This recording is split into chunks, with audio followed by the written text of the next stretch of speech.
Bonjour à tous. Aujourd'hui, comment témoigner de votre foi? Elle nous enseigne à renoncer à l'impiété et aux convoitises mondaines et à vivre dans le siècle présent selon la sagesse, la justice et la piété. Tite 2, verset 12. Ne soyez pas irréfléchis en parole simplement parce que vous vous trouvez avec des incroyants, car ils vous évaluent. Si vous êtes à leur table, mangez modérément et uniquement des aliments qui ne puissent jeter la confusion dans vos pensées.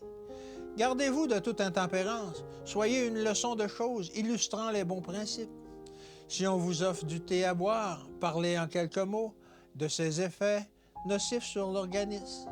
Dites aussi que vous ne prenez aucune boisson alcoolisée parce que vous désirez avoir votre esprit et rester réceptif aux impressions des vérités sacrées de la parole divine. Dites que vous ne pouvez vous permettre d'affaiblir aucune de vos facultés mentales et physiques de peur de ne plus savoir discerner les choses sacrées.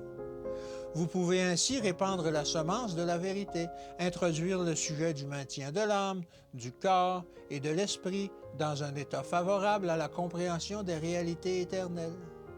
Étudiez vous-même les instructions données à Nadab et Abihu, les fils d'Aaron.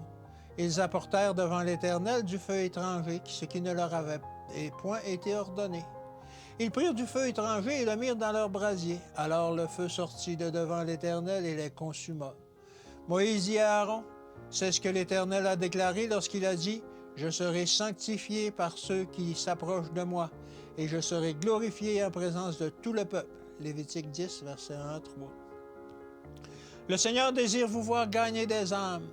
Ne faites pas étalage de votre intelligence de théologien, même pas de votre connaissance des vérités de la Bible, car en agissant ainsi, vous prononceriez bien des mots qui, pour les incroyants, paraîtront aussi étranges que du grec. Attachez-vous solidement au Christ et présentez la vérité telle qu'elle est en lui. Travaillez comme Paul le faisait, où qu'il soit devant les pharisiens menaçants ou les autorités romaines, les pauvres ou les riches, les érudits ou les ignorants, le paralysé de Lystre ou les pécheurs condamnés dans le donjon macédonien, il présentait le Christ comme celui qui est le péché et aime le pécheur. Celui qui porta nos péchés afin d'obtenir le pouvoir absolu et l'autorité de nous communiquer sa justice. Il est impossible que les cœurs ne soient pas touchés par l'histoire de l'expiation.